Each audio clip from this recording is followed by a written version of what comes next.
Hola, ¿cómo están? Bienvenidos a Su Salud. Yo soy Su y su salud es lo que más nos importa en este espacio. Estoy segura que el tema del día de hoy le ha pegado un susto a más de uno. Cuando usted va al doctor y le dicen que es prediabético o prehipertenso o ambos, y empieza una preocupación muy grande, una carrera contra el tiempo también para poder revertir estas condiciones, porque sí, la buena noticia es que en algunos casos se pueden revertir. Si esa es su situación en este momento, queremos comentarle que en los próximos minutos vamos a hacer un análisis de qué implican estas condiciones y sobre todo qué se puede hacer para prevenirlas. Por eso hemos invitado al doctor Manuel Rojas, médico internista, quien amablemente aceptó la invitación. Gracias por acompañarnos No, en Su gracias por Salud. la invitación, honor.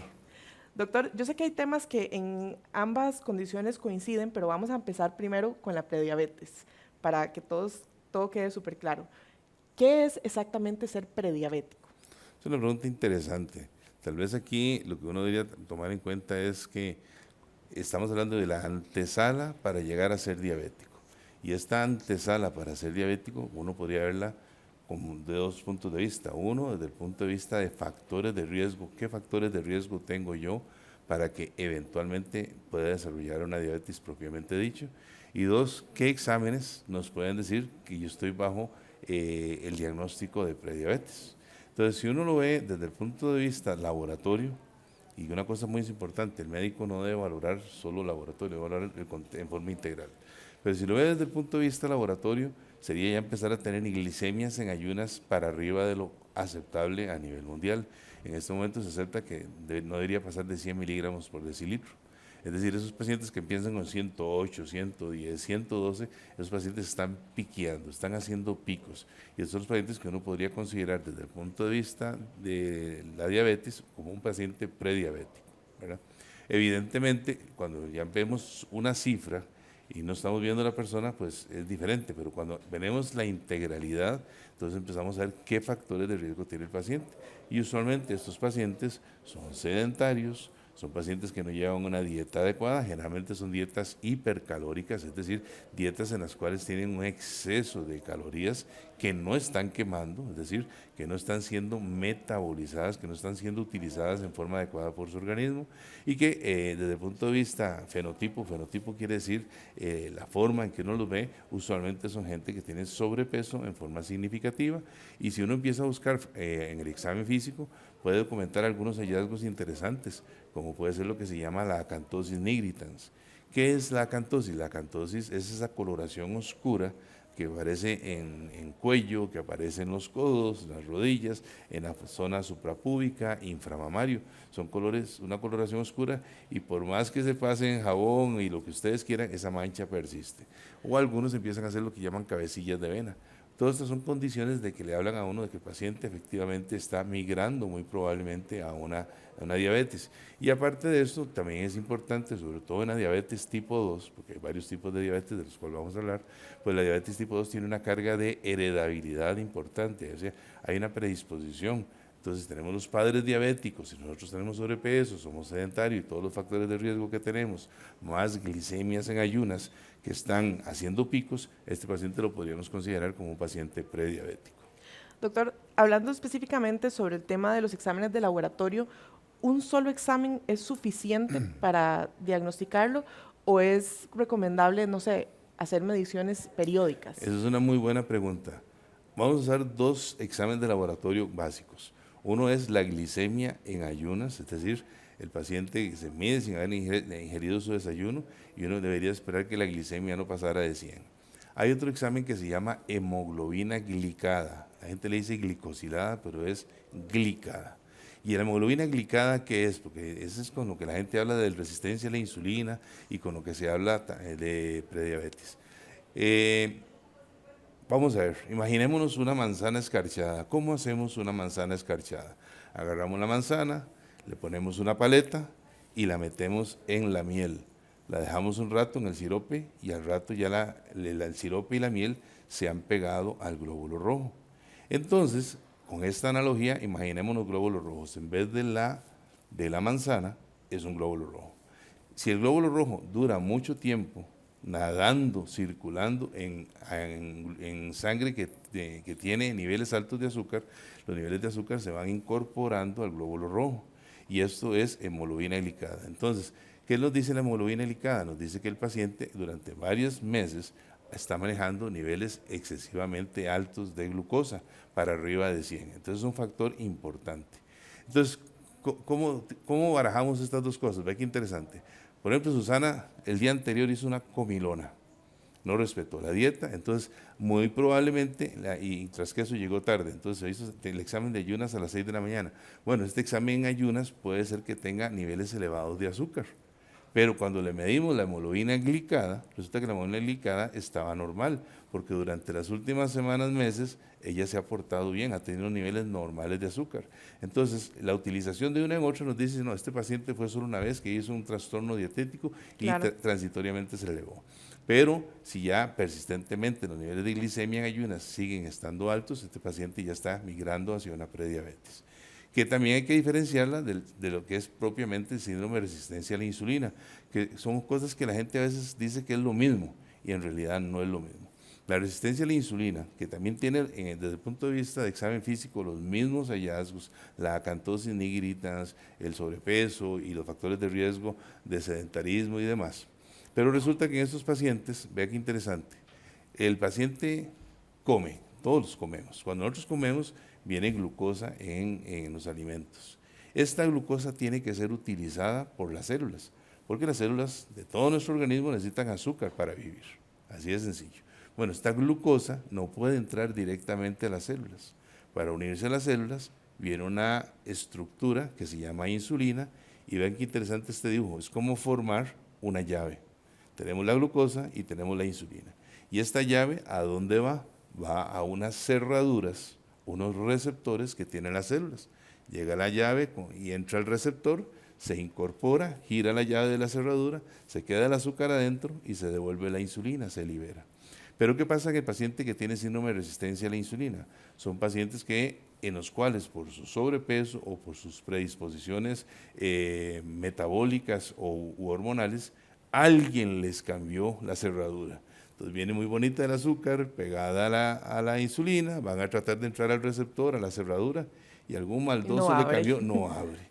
Entonces, ¿qué pasa? Dentro de las células están sufriendo, no están recibiendo una cantidad adecuada de glucosa para su metabolismo completo.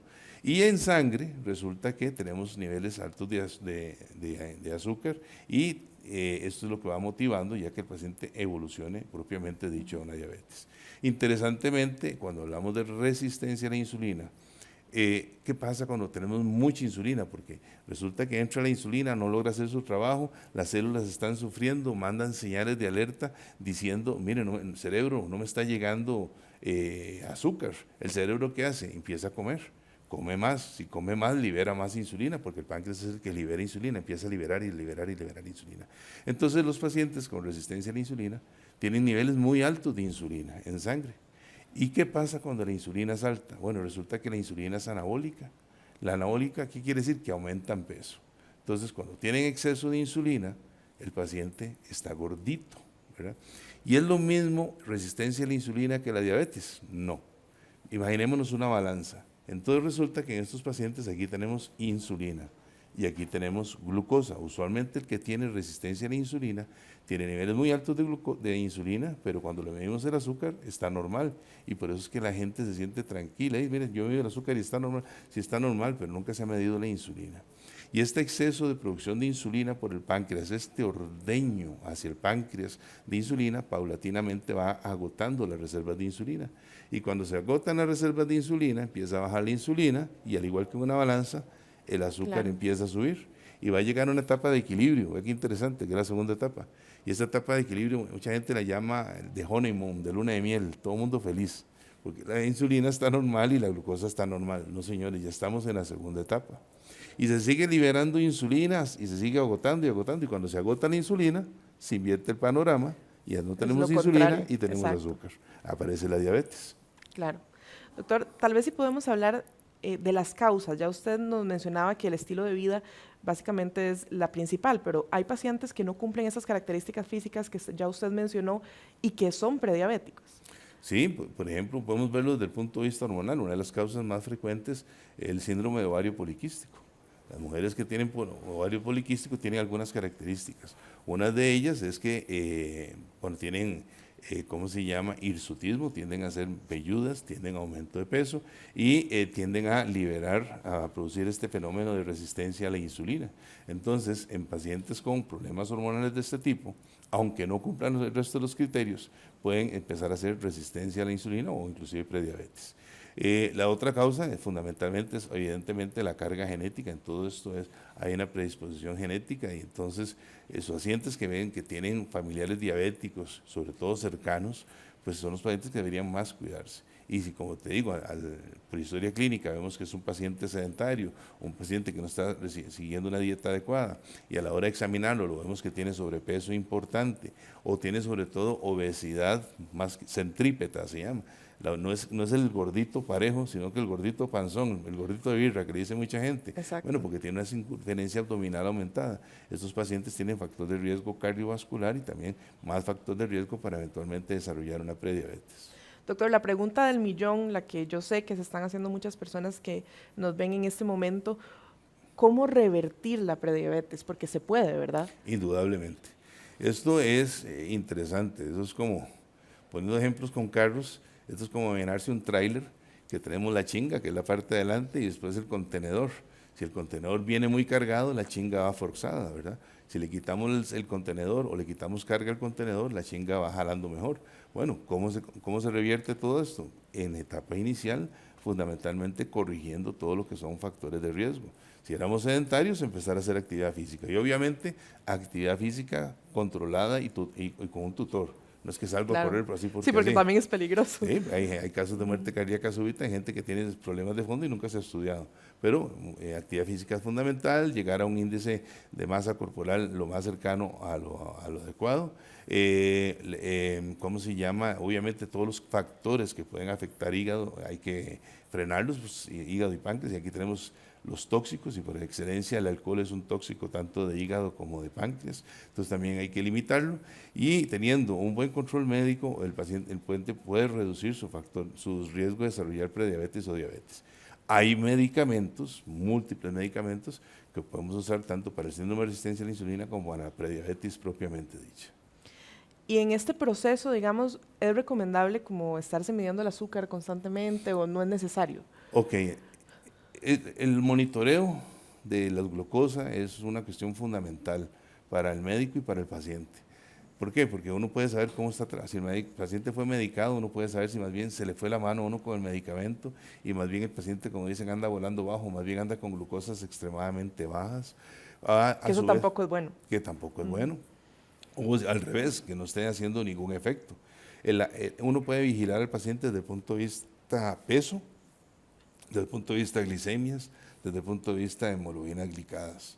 Son cosas que le ayudan. Hay un índice que se llama índice HOMA, que es el índice universal de medición de resistencia a la insulina. Y uno les puede medir el índice HOMA, que se pone HOMA. Y en el índice HOMA no debería pasar de 3. Si tenemos un índice HOMA para arriba de 3 y entre más alto, más resistencia a la insulina, es decir, tenemos más insulina y paulatinamente tiene más riesgo de que se le agoten las reservas y estos pacientes eventualmente van a evolucionar a una diabetes. Doctor, ¿y no hay como tal vez un plazo, digamos, en el que usted diga, bueno, no, ya este paciente no pudo revertirlo, digamos, más o menos cuánto sería? Uno hace siempre una primera valoración y en la primera valoración uno ve si es tributario de manejarlo solo con medidas no farmacológicas, que siempre van a estar de primeros, las medidas no farmacológicas. No ganamos nada con pastillas y yo sigo comiendo opíparamente. Entonces, siempre las medidas no farmacológicas, nutricionales y actividad física son fundamentales. ¿Cada cuánto los controla? Puede ser inicialmente cada 3 meses para ver cómo va evolucionando y ahí uno va viendo si le da un control más espaciado o no y qué tipo de medicamentos podemos utilizar por ellos, porque hay una gran gama de medicamentos que se usan tanto en diabetes como en prediabetes como en resistencia a la insulina.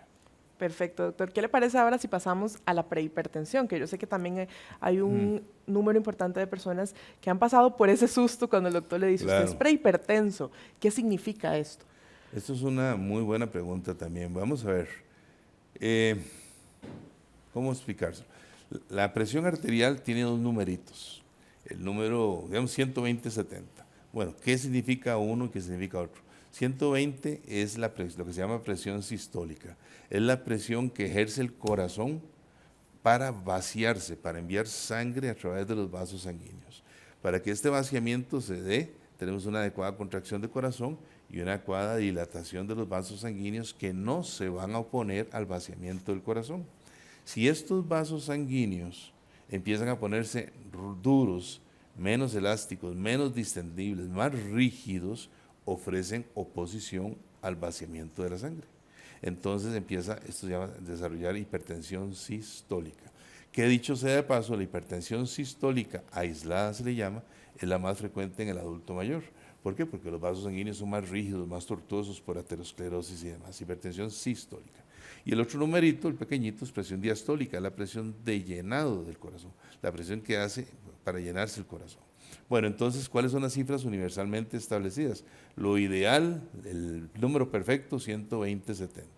Y a partir de ahí, ya cuando empezamos a hablar de 130/80, entonces hay gente que lo catalogaba antes como una prehipertensión, que es lo que estás hablando ahora, y ahora en realidad ya se habla de hipertensión leve, con 130/80.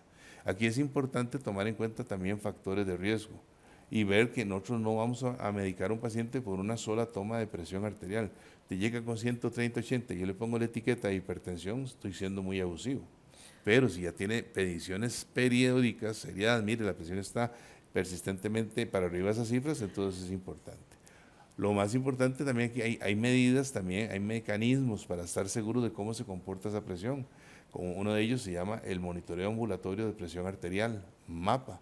Y eso quita un montón de factores que pueden sesgar o dar cifras anormales. ¿Por qué? Porque normalmente cuando uno está donde el médico genera cierto grado de ansiedad, de estrés y demás, que hace que transitoriamente las cifras de presión arterial puedan estar para arriba de lo normal.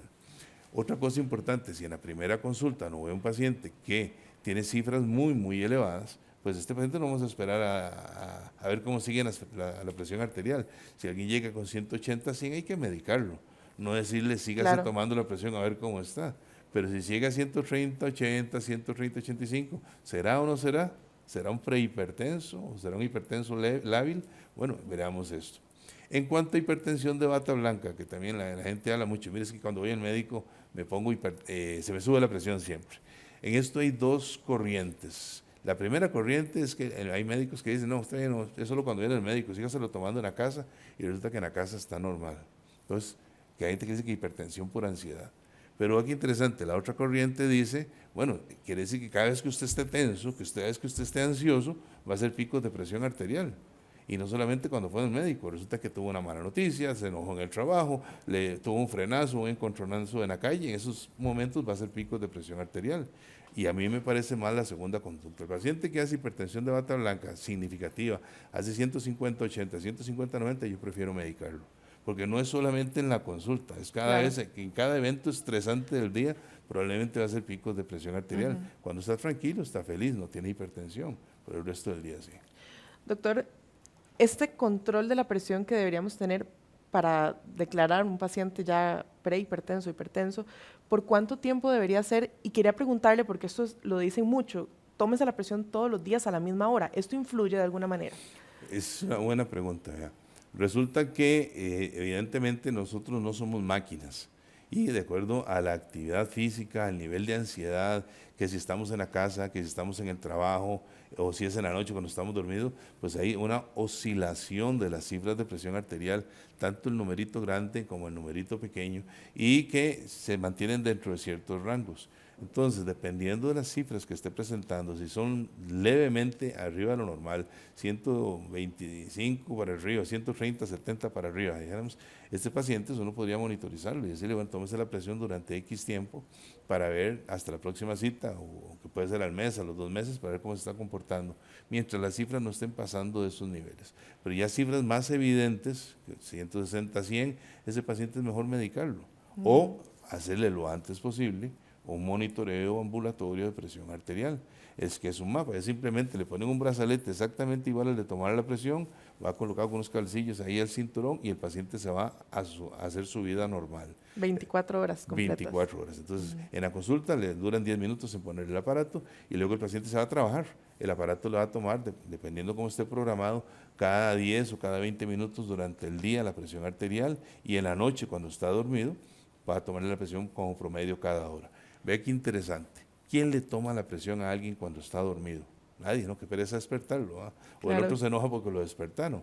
Bueno, pues resulta que hay gente que hace hipertensión nocturna y estos pacientes son de más riesgo. ¿Quiénes hacen hipertensión nocturna? El paciente que hace apnea del sueño, y todos los que roncan son gorditos y tienen cuello corto, tienen factores de riesgo para hacer apnea del sueño. Y cuando hacen apnea pueden hacer hipertensión maligna o hipertensión refractaria, cuesta más manejarlos, además de que tiene más riesgo de muerte cardíaca súbita. Entonces, el mapa nos sirve para monitorizar durante el día y durante la noche cómo se comporta el paciente. Y aparte de eso, le sirve también al médico para escoger qué tipo de medicamento, si es un medicamento que debe tomarlo 24 horas, o 2 medicamentos, o debe tomárselo a mediodía, o debe tomárselo a la mañana, o es preferible que se lo tome en la noche. Doctor, nuevamente la pregunta del millón, dejando por fuera esos casos, digamos que se le diagnostica un medicamento para bajar la presión, ¿cómo puedo yo revertir ese diagnóstico? Qué buena pregunta, estas son buenas preguntas, tenés, oiga. Vea, 2 cosillas. En hipertensión, al igual que en diabetes, existe una predisposición genética, ¿verdad? Hay carga genética, y usted ve que en los hipertensos, hay familias que todos son hipertensos, ¿verdad? Bueno, pero hay una penetrancia a nivel genético, es que yo puedo tener podemos ser hermanos gemelos y tener la misma código genético, por decirlo así. Pero vos hiciste hipertensa y yo no. ¿Por qué? Porque la penetrancia, la manifestación de los genes es diferente de una persona a otra en base a cosas que son externas. No es lo mismo que vos, que estás tranquila en la casa tuya, cultivando flores, oyendo el ruido de los pajaritos, y yo que esté en un trabajo súper estresante. Entonces, la ansiedad es un factor de riesgo también para hacer que la presión se descompense. La ansiedad, el sobrepeso, el sedentarismo, el fumado es un elemento dañino fundamentalmente para aquello que dijimos al principio de los vasos sanguíneos. Se vuelven más rígidos, más tortuosos, menos elásticos, ofrecen más oposición al vaciamiento del corazón y hacen hipertensión sistólica. Entonces, todos estos factores de riesgo que comparten mucho con la prediabetes, pues se pueden corregir. Hay pacientes que pierden peso en forma significativa y al perder peso normalizan tanto las cifras de presión arterial como la de diabetes. Por eso es que a la gente que se somete a cirugía bariátrica les dicen, bueno, nosotros le curamos la diabetes y la hipertensión. En realidad es una forma de mercadearlo. Y no quiero enojarme con ellos ni entrar en controversias.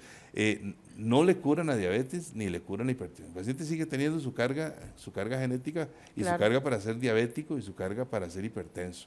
Pero se desteta. Como tiene menos carga, menos volumen corporal, se desteta, por decirlo así, de los medicamentos. Muchos de estos pacientes, al perder peso en forma significativa, ya no usan medicamentos para la diabetes, ya no usan medicamentos para la hipertensión arterial. Se curaron, ¿no? Esos pacientes, si se descuidan, vuelven a ser hipertensos, si se descuidan, vuelven a ser diabéticos. Entonces, no se curó. Doctor, y de ambas condiciones, tanto de la prediabetes como de la prehipertensión, estamos hablando de todas las edades, ¿verdad? Eso se puede presentar incluso en personas jóvenes. Indudablemente se puede presentar a cualquier edad. Cada vez hay más frecuencia de niños obesos y diabéticos de tipo 2, que es otra cosa importante también. La diabetes, hemos dicho que hay varios tipos. Está la diabetes tipo 1, que es típicamente la diabetes del niño, ¿verdad? Que es una enfermedad totalmente diferente a la diabetes tipo 2. La diabetes tipo 1 es una enfermedad autoinmune. ¿Qué quiere decir eso? Que hay anticuerpos que producen ataque directo a las células del páncreas donde se produce la insulina. Entonces, en el diabético tipo 1, como es una enfermedad autoinmune, hay destrucción de donde se produce la insulina, y por eso es que ellos solo se pueden controlar con insulina, no se pueden controlarse con otra cosa. Y cada vez más vemos más niños obesos que no son de diabetes autoinmune, no son diabetes por anticuerpos, sino que es exactamente el mismo comportamiento del diabético adulto, que tiene sobrepeso, empiezan con resistencia a la insulina, les vemos que tienen acantosis y demás, y son pacientes que están con una diabetes tipo 2 en niños inclusive. Y la hipertensión es exactamente lo mismo. niños obesos, con dietas altas en calorías, con dietas altas en sal, con escasa actividad física, con más videojuegos y demás, pues estos pacientes tienen también toda la predisposición para desarrollar hipertensión a edades cada vez más tempranas. Lo más importante en esto, bueno, además de preocuparse, es ocuparse, ¿verdad? Entonces, quiero invitarlo, doctor, a usted y a todos los que nos siguen aquí en Su Salud, para que veamos un testimonio de superación de un paciente que tenía esos diagnósticos de los que les acabamos de hablar y que logró revertirlos. Su nombre es Ricardo Nazar y esta es su historia. Este ha sido un proceso que lleva alrededor de unos 3 años y medio, más o menos. No hay recetas rápidas, no es algo que puede pasar de la noche a la mañana, es todo un proceso que hay que empezar y hay que ajustar al cuerpo de cada uno. Yo empecé con cambios alimenticios muy drásticos, yo quité todo lo que era azúcar, hasta el día de hoy yo azúcar no consumo, no la consumo en nada, o sea, todo lo que tenga azúcar procesada para mí no va. Empecé con cambios en el ejercicio. También empecé caminando, primero después troté, ahora corro, ahora hago carreras o medias maratones incluso, y también complementado con el gimnasio, pero siempre con el complemento de una atención médica que creo que es importante para estarse revisando y que todo esté bien. Yo sí tuve un cambio muy drástico porque yo llegué a pesar en mi punto máximo alrededor de 163 kilos. En este momento estoy pesando 91, 92 más o menos, entonces sí, el cambio fue como de 70 kilos más o menos. El mensaje es un mensaje de convicción propia, de que sí se pueden cambiar las cosas. Tiene y requiere mucho esfuerzo, tiene que tener mucha fuerza de voluntad, pero es algo que se puede lograr y conforme pasa el tiempo usted ya se acostumbró a este nuevo estilo de vida. Yo siempre lo digo, yo nunca hice una dieta, yo lo que hice fue un cambio en el estilo de vida. Y es un cambio que mantengo hasta el día de hoy y espero seguirlo manteniendo. El mensaje para la gente es, se puede lograr, háganlo, es calidad de vida. Hay un cambio enorme en muchísimos aspectos que uno va sintiendo con el paso de los meses y sí se puede revertir. Al día de hoy yo no tomo ningún medicamento, ni para presión alta, ni para prediabetes, ni azúcar, ni nada. Este testimonio, doctor, yo sé que va a llenar de motivación a muchas personas que en este momento pueden estar pasando por una situación como esa. Su mensaje final luego de esta conversación. Creo que es un buen testimonio, es casualmente lo que estábamos hablando al principio con el ejemplo del tráiler, ¿verdad? La chinga y el tráiler cargado, y va subiendo cuesta, le cuesta subir cuesta, le falta el aire, no le da la potencia que quería tener. Estos pacientes les quita esa sobrecarga metabólica a su organismo y mejoran dramáticamente. Y el cambio en el estilo de vida es prioritario, es decir, no ganamos nada con solo pastillas, hay que ser consciente, hay que concientizar. Los psiquiatras le llaman a hacer insight, es decir, entrar dentro de uno mismo y reconocer que eso lo puede dañar, porque no es solamente ser diabético, no es solamente ser hipertenso, es que ambas enfermedades afectan los vasos sanguíneos, y al afectar vasos sanguíneos tenemos afectación sistémica, tenemos más riesgo de enfermedad vascular cerebral, más riesgo de enfermedad cardiovascular, infartos, para que la gente lo entienda, más serios problemas de tipo circulatorio, más daño a los riñones. Entonces, estos dos monstruos llamados diabetes y hipertensión, pues si uno les quita la forma de manifestarse, pues el paciente normaliza y tiene menos riesgo. Es un claro ejemplo de lo que se puede hacer y que, como él lo decía, hay pacientes que dejan de tomar medicamentos y llevan una vida completamente normal. Doctor, muchísimas gracias por habernos acompañado en este episodio de Su Salud. Un placer conversar con usted. Muchas gracias, de verdad. La invitación me agradó montones. El doctor Manuel Rojas, internista, a quien agradecemos que nos haya acompañado. Y a todos ustedes, muchísimas gracias también por estar con nosotros en Su Salud. Recuerde que este episodio y todos los que hemos hecho de diversos temas que son de mucho interés, puede repasarlos en nuestras plataformas, en teletica.com, también en YouTube y en todas las plataformas de redes sociales. Hasta aquí esta semana, nos vemos la próxima.